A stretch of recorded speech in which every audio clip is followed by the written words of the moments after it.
expression possible है, and genes express themselves by the production of functional proteins.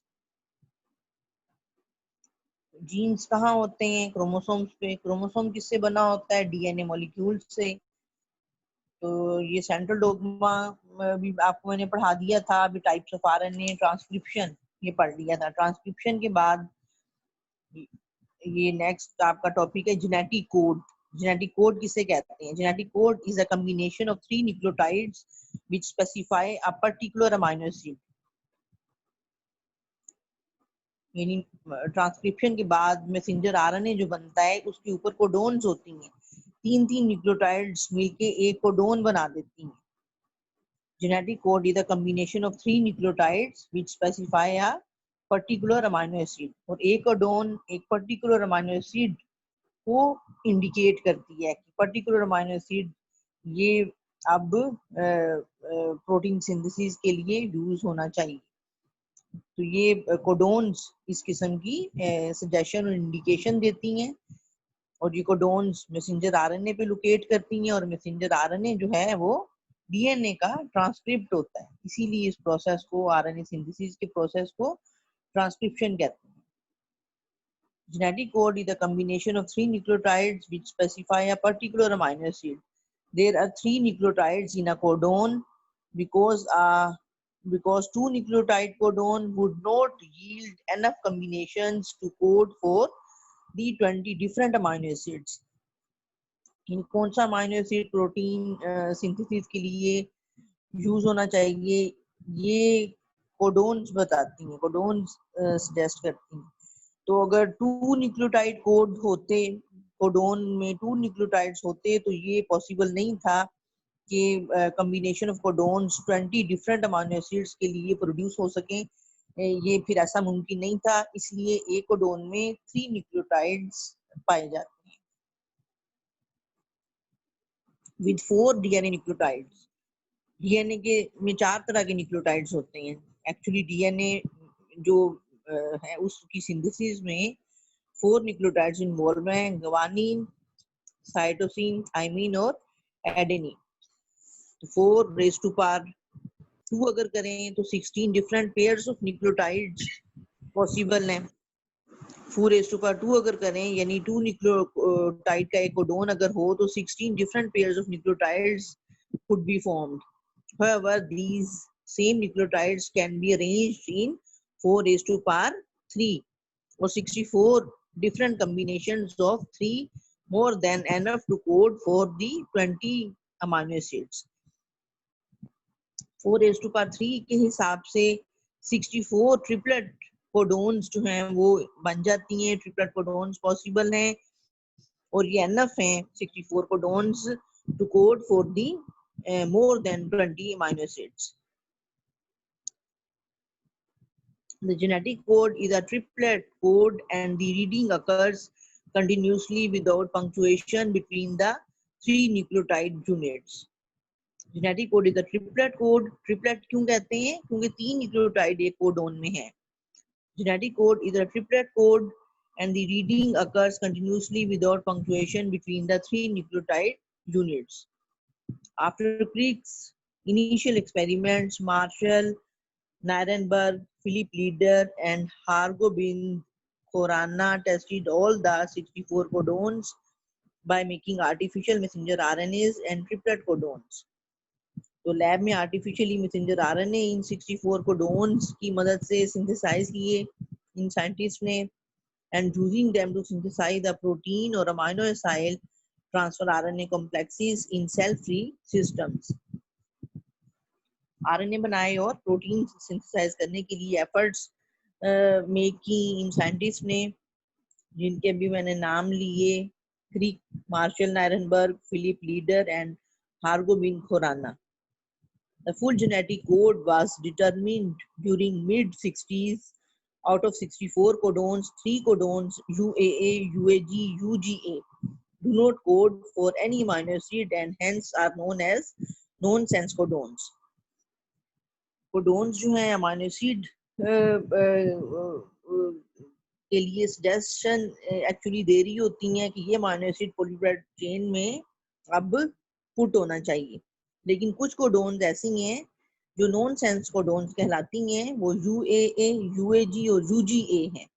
ये non sense codons हैं, इन्हें stop codons और stop signals या termination codons भी कहते हैं। यानी ये कोडोन जब मैसेंजर आरएनए पे आ जाती है, रीच हो जाती है, तो फिर प्रोटीन सिंथेसिस स्टॉप हो जाती है।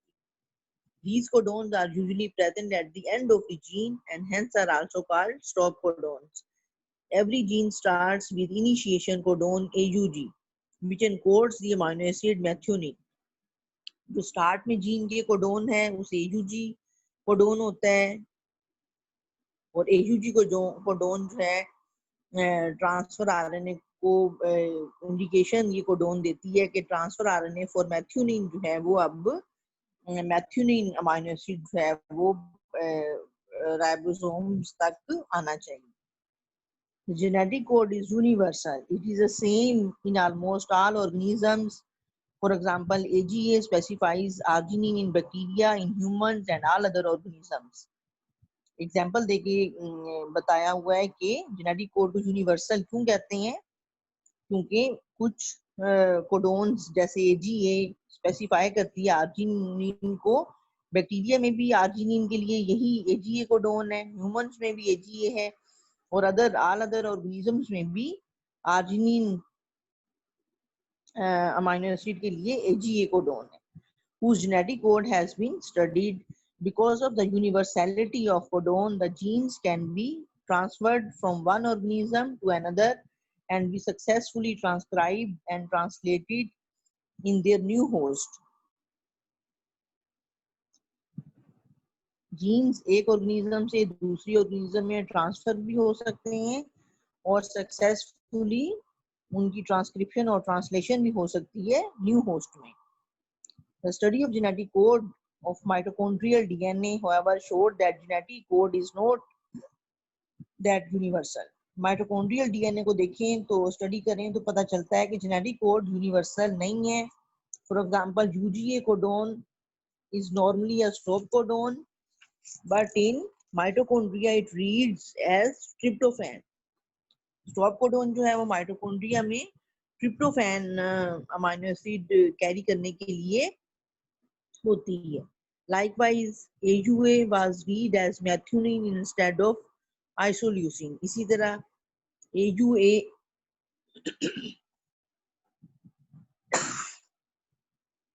AUA कोडोन जो है वो माइटोकॉन्ड्रिया में मैथ्योनिन अमाइनो एसिड के लिए है आइसोल्यूसिन की बजाय। इसी तरह AGA कोडोन जो है वो AGA और AGG जो है वो कोडोन वो for termination of protein synthesis के लिए है इंस्टेड ऑफ आर्जिनिन। यानी बाकी तमाम ऑर्गेनिजम्स में AGA और AGG आर्जिनिन अमाइनो एसिड के लिए को कैरी करने के लिए इंडिकेशन देती हैं, लेकिन ये माइटोकॉन्ड्रिया में प्रोटीन सिंथेसिस की टर्मिनेशन के लिए हैं AGG और AGA. Thus, it appears that genetic code is not quite universal. यानी कुछ एग्जांपल्स दी हुई हैं कि जेनेटिक कोड इज यूनिवर्सल है, और कुछ एग्जांपल्स दी हुई हैं आपकी बुक में कि genetic code is not quite universal. Translation process, central dogma का, जीन एक्सप्रेशन का, प्रोटीन सिंथेसिस का ये सेकंड स्टेप है, ट्रांसलेशन जिसे कहते हैं, और ट्रांसलेशन के एंड पे फिर पॉलीपेप्टाइड चेन्स यानी प्रोटीन्स बनती हैं। In prokaryotes, translation begins when the initial portion of an messenger RNA molecule binds to ribosomal RNA molecule in a ribosome. तो स्टार ट्रांसलेशन प्रोसेस कैसे होता है कि मैसेंजर आरएनए का इनिशियल पार्ट जो है वो राइबोसोमल आरएनए जो राइबोसोम में है उसके साथ अटैच हो जाता है। The messenger RNA lies on the ribosome in such a way that only one of it is exposed at the polypeptide site at any time. Messenger RNA ribosomes के साथ इस तरह से अटैच होता है कि मैसेंजर आरएनए की सिर्फ एक कोडोन एक्सपोज्ड होती है, और इस तरह से अटैचमेंट होती है मैसेंजर आरएनए की, उसकी सिर्फ एक कोडोन एक्सपोज्ड होती है at the polypeptide site of ribosomal organelle. ये राइबोसोमल ऑर्गेनेली पे साइट्स हैं, वो बाद में अभी मैं आपको बताती हूँ। एक पी साइट है, एक ए साइट है और एक ई साइट है। पी साइट को पेप्टिडाइल साइट कहते हैं या पॉलीपेप्टाइड साइट भी कहते हैं या पेप्टिडाइल साइट कहते हैं। और एक ए साइट है फॉर अमाइनो एसिड और एक ई साइट है फॉर एक्सिड साइट। ये तीन साइट्स राइबोसोमल ऑर्गेनेली पे राइबोसोम्स पे होती हैं। The transfer RNA molecule possessing the complementary 3 nucleotide sequence of anticodon। जितने अमीनो एसिड्स प्रोटीन्स में होते हैं उतने ही ट्रांसफर आरएनए साइटोप्लाज्म में मौजूद होते हैं। और हर ट्रांसफर आरएनए पे आपको बताया था मैंने कि एंटीकोडोन एक साइट होती है that binds to the exposed codon on the messenger RNA। और ये एंटीकोडोन साइट मैसेंजर आरएनए की एक्सपोज्ड कोडोन साइट के साथ अटैच हो जाती है, बाइंड करती है। Ribosome moves along the messenger RNA, successive codons on the messenger RNA are exposed and the series of transfer RNA molecules bind one after another to the exposed codons। तो messenger RNA पे codons one by one expose होती जाती हैं और transfer RNA molecules फिर bind उन codons के साथ करते जाते हैं। रिस्पेक्टिव ट्रांसफर आरएनए मॉलिक्यूल्स फिर बाइंड करते जाते हैं one after another to the exposed codons. Each of these transfer RNA molecules carries an attached amino acid। Her transfer RNA जो कोडोन को रीड करता है अपने एंटीकोडोन रीजन की प्रेजेंस की वजह से कोडोन को रीड करते हैं ट्रांसफर आरएनए, और हर ट्रांसफर आरएनए के साथ रिस्पेक्टिव अमीनो एसिड अटैच होता है which is added to the end of the growing polypeptide chain। और ट्रांसफर आरएनए फिर ग्रोइंग पॉलीपेप्टाइड चेन के साथ अपना अमीनो एसिड अटैच करते जाते हैं। प्रोकैरियोट्स, प्रोकैरियोट्स यानी वो ऑर्गेनिजम्स जिनमें प्रोकैरियोटिक सेल्स होते हैं। In prokaryotes, polypeptide synthesis begins with the formation of initiation complex। Translation जब शुरू होती है तो सबसे पहले एक इनिशिएशन कॉम्प्लेक्स बनता है, फिर बाद में पॉलीपेप्टाइड सिंथेसिस स्टार्ट होती है। Transfer RNA molecule carrying a chemically modified methionine N formyl methionine.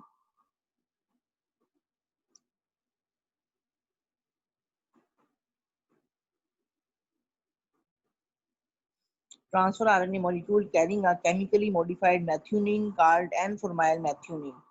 Transfer RNA molecule जो है वो मेथियोनिन के लिए भी एक ट्रांसफर आरएनए मॉलिक्यूल है जो मेथियोनिन अमीनो एसिड कैरी करता है। और ये ट्रांसफर आरएनए स्मॉल राइबोसोमल सब यूनिट के साथ बाइंड करता है। जब प्रोटीन सिंथेसिस स्टार्ट होती है तो सबसे पहले methionine carrying transfer RNA ribosomal सब यूनिट के साथ स्मॉल राइबोसोमल सब यूनिट के साथ बाइंड करता है। Proteins called initiation factor position the transfer RNA on the ribosomal surface at the P. और राइबोसोमल सब यूनिट की पी साइट के साथ ये ट्रांसफर आरएनए बाइंड करता है यानी अटैच हो जाता है। पी साइट पेप्टिडाइल साइट को कहते हैं। Where peptide bonds will form nearby two other sites will form A site for amino acid site, whereas successive amino acids bearing transfer RNAs will bind। फिर दूसरे amino acids first initiation जब start हो जाती है तो other amino acid जो हैं वो amino acid other transfer RNase amino acid को कैरी करते हुए ए साइट के साथ सक्सेसिवली अटैच होते जाते हैं। और फिर ई साइट आ जाती है where empty transfer RNAs will exit the ribosome। और जब ई साइट आती है तो empty transfer RNAs ribosomal organelle को exit कर देते हैं। This initiation complex guided by another initiation factor binds to AUG on the messenger RNA।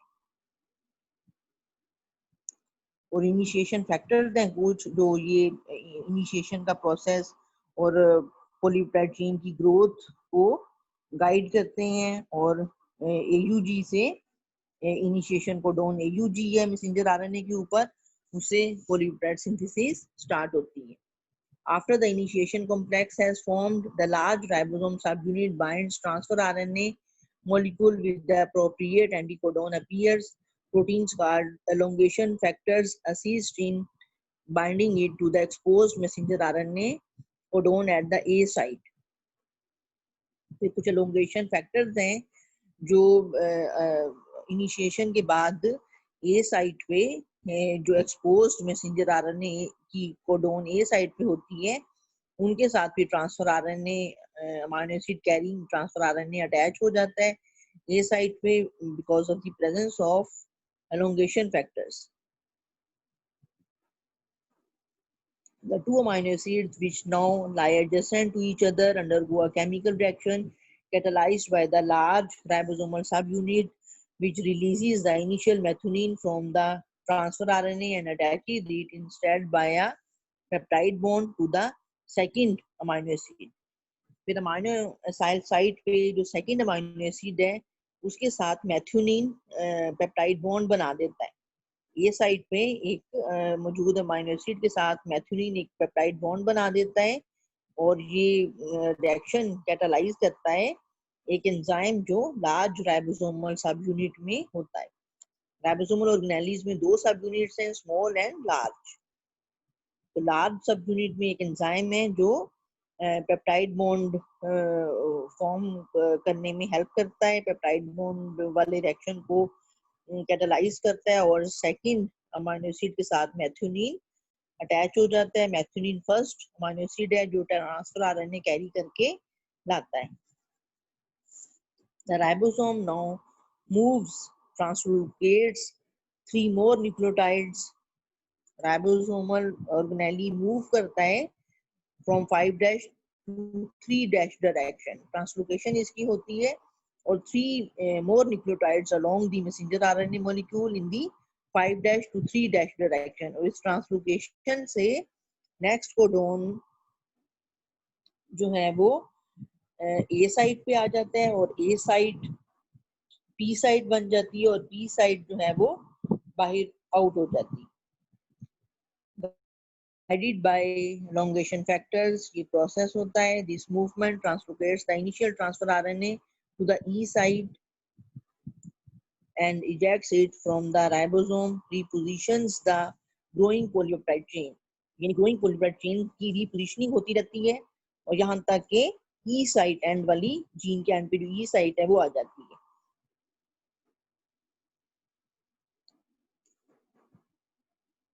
Ribosome में ई साइट है और वो ई साइट तक रीच ग्रोइंग पॉलीपेप्टाइड चेन कर जाती है और इस तरह से और to the P site growing polypeptide chain at this point containing 2 amino acids to the P site.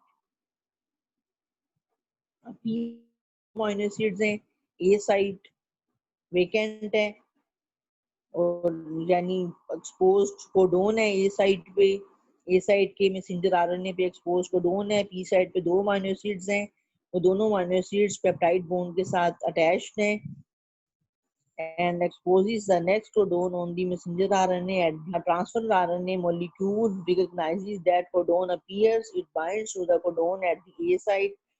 फिर ट्रांसफर आरएनए अमीनो एसिड को कैरी करके ए साइट तक आता है, ए साइट पे प्लेस करता है, placing its amino acid adjacent to the growing chain और अब ग्रोइंग पॉलीपेप्टाइड चेन के साथ इस तरह थर्ड अमीनो एसिड अटैच हो जाता है। The chain then transfers to the new amino acid and the entire process is repeated। और entire process repeat होता है यानी थर्ड अमीनो एसिड के साथ elongation continues in this fashion until a chain terminating nonsense codon is formed। elongation इसी तरह polypeptide chain इस तरह होती रहती है, उसकी लेंथ पॉलीपेप्टाइड चेन की बढ़ती रहती है in this fashion and chain terminating nonsense codon is exposed at the end of this process. और ये चेन टर्मिनेटिंग कोडोन्स जिन्हें नॉनसेंस कोडोन्स भी कहते हैं वो 3 तरह की हैं, UAA, UGA और UAG। Nonsense codons do not bind to transfer RNA but they are recognized by the release factors। Nonsense codons के साथ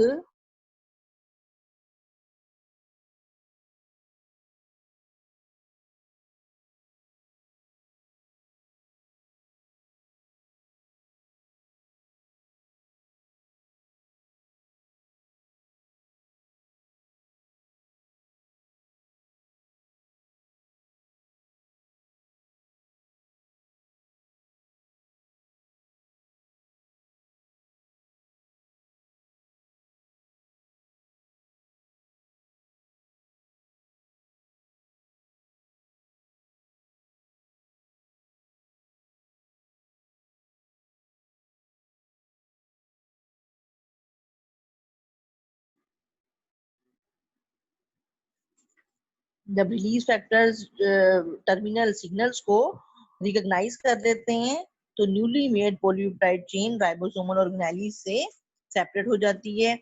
आपका लास्ट टॉपिक है गर्ल्स, छोटा सा ही है, mutations. The cells of eukaryotes contain an enormous amount of DNA.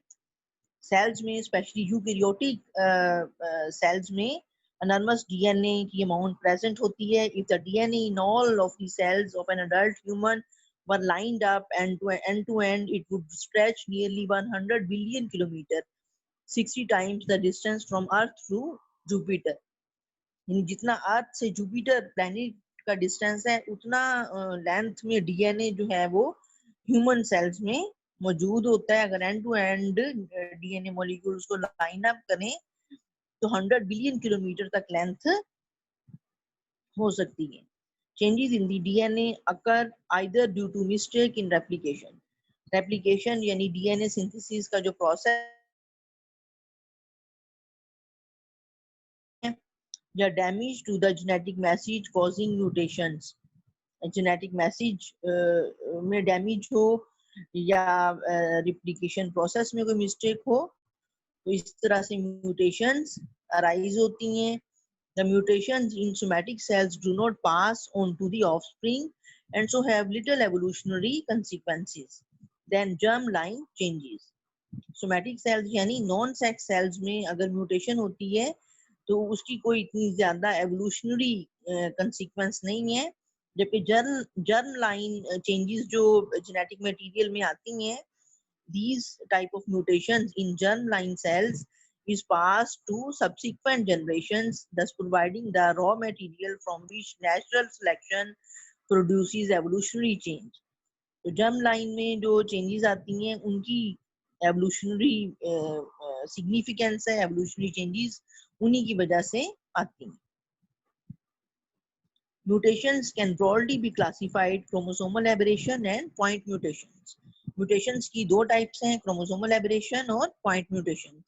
Chromosomal aberrations are mega changes which involve presence of an extra chromosome or loss of a chromosome from a diploid number of chromosomes, or changes like deletions, insertions, inversions in parts of the chromosome. यानी chromosomal changes किसी तरह की भी हो सकती हैं, addition, deletions, insertions या इन्वर्जन्स। तो ये मेगा चेंजेस हैं और इन्हें क्रोमोसोमल एबरेशंस कहते हैं। और इन मेगा चेंजेस की वजह से, क्रोमोसोमल एबरेशंस की वजह से सिंड्रोम्स अराइज हो सकती हैं इंडिविजुअल्स में, जैसे डाउन सिंड्रोम है, क्लाइनेफेल्टर सिंड्रोम है, टर्नर सिंड्रोम है। फिर पॉइंट म्यूटेशंस आप देखें, दूसरी टाइप की जो म्यूटेशंस हैं पॉइंट म्यूटेशंस, जो किसी एक पॉइंट पे जेनेटिक मटेरियल में क्रोमोसोम्स में होती हैं, so they are called point mutations. Point mutations are mutational changes which after the message itself producing alterations in the sequence of DNA nucleotides. If alterations involve only one or a few base pairs in the coding sequence, they are called point mutations. Coding sequence के nucleotide में एक या एक से ज्यादा nucleotides में base pairs में कोई चेंज आए, एक या एक से ज्यादा बेस पेयर्स में या न्यूक्लियोटाइड्स में यानी चेंजेस आए तो इन्हें पॉइंट म्यूटेशंस कहते हैं। ये चेंज न्यूक्लियोटाइड के सीक्वेंस में होती है, कोडिंग सीक्वेंस में, और ये पॉइंट म्यूटेशंस कहलाती हैं। while some point mutations occur due to spontaneous pairing errors that occur during DNA replication.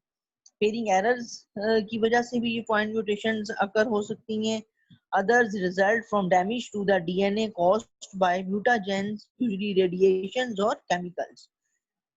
Base pairing errors की वजह से भी ये म्यूटेशंस अराइज हो सकती हैं, और इसके अलावा कुछ म्यूटाजेंस हैं जैसे रेडिएशन या केमिकल्स, उनकी वजह से भी ये पॉइंट म्यूटेशंस प्रोड्यूस हो सकती हैं। The later class of mutations is of particular practical importance because modern industrial societies often release many chemical mutagens into the environment. Chemicals की वजह से जो point mutations होती हैं उसकी आजकल काफी वो देखने में आती है, क्योंकि मॉडर्न इंडस्ट्रियल सोसाइटीज जो हैं वो डेवलप हुई हैं और उनकी वजह से बहुत से केमिकल्स फिजा में, एटमॉस्फेयर में केमिकल्स और म्यूटाजेंस जो हैं वो एनवायरनमेंट में रिलीज आउट हुए हैं, सिकल सेल एनीमिया इसकी एग्जांपल है, फिनाइलकीटोन्यूरिया इसकी एग्जांपल है।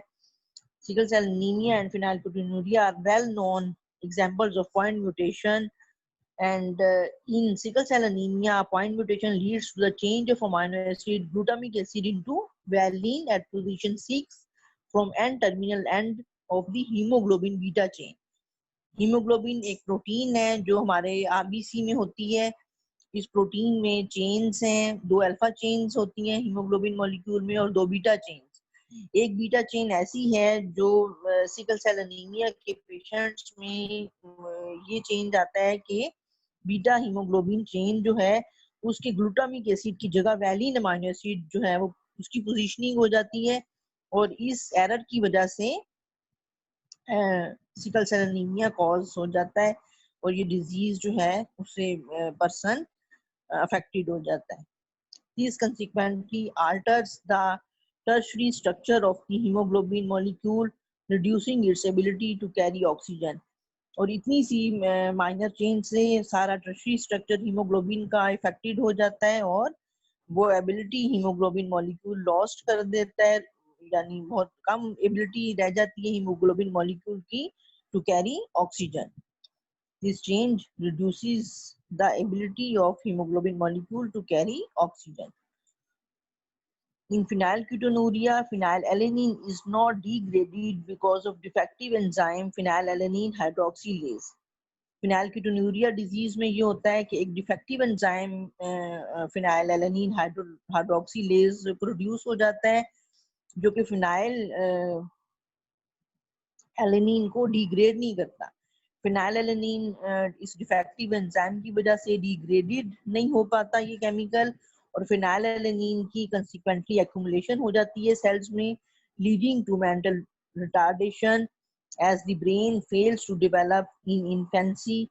This disorder is because of the point mutation. यानी न्यूक्लियोटाइड सीक्वेंस में ऐसा चेंज आता है कि डिफेक्टिव एंजाइम जो है वो हाइड्रोक्सीलेज एक प्रोड्यूस हो जाता है जो फिनाइलएलेनिन को डिग्रेडेड नहीं बनाता और फिनाइलएलेनिन की एक्यूमुलेशन हो जाती है सेल्स में। इसके एक्यूमुलेशन से मेंटल रिटार्डनेस और मेंटल रिटार्डेशन और दूसरी प्रॉब्लम्स अराइज हो जाती है। ओके गर्ल्स, ये आपका चैप्टर कंप्लीट हुआ। मैं आपकी अटेंडेंस ले लूं।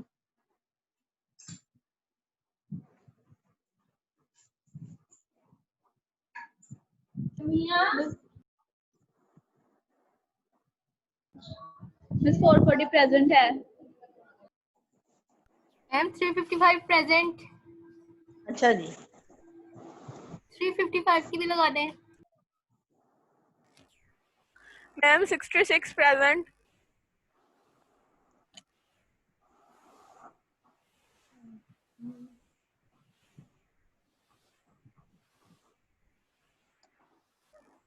Ma'am 337 present.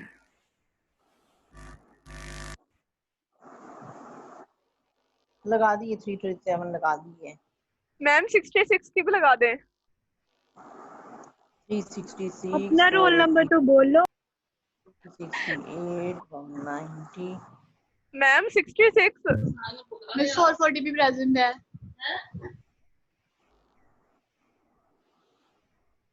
ठीक मैम है, लिख दिएगा। ओके ओके गर्ल्स, लगा लिया attendance, don't worry. Allah Hafiz. Allah Hafiz.